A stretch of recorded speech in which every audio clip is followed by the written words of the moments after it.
كما سبق لي صرحت، فكانت شويه يعني كانت واحد شويه المشاكل في الاول، لانه السيد باشا ما كانش فاهم الموضوع.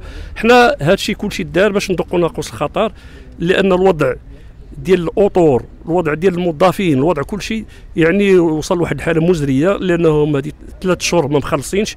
اللعابه القانون ديال 30/09 ديال الشباب والرياضه انه كيقول بانه عقد احترافي الا ما خلصتيش 2 موا يتليبيراو، ولا بريفرا يعني تليبيرا واحد اللاعب اللي هو معروف اسمه بن حليب تليبيرا، سينو هاد اللعابه غادي يمشيو نهار لو 31 يمشيو تما يتليبيراو، وفين غادي ترجع الفرقه؟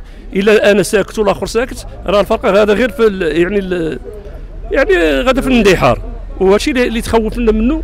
ولكن هذا اللقاء اللي كان مع السيد الباشا كان راح حطينا ان شاء الله في يعني الصوره، نتمنوا خير ان شاء الله. غادي ان شاء الله نهار السبت نكونوا يعني الشيء اللي مطلوب من الجمهور نكونوا جميع نساندوا الفريق باش نحققوا نتيجه ان شاء الله، ونتخطاو هذه الازمه اللي حقا طولت واحد شويه، لان ما كانش خصها توصل لهذا كاع لهذا المستوى اللي هي فيه دابا.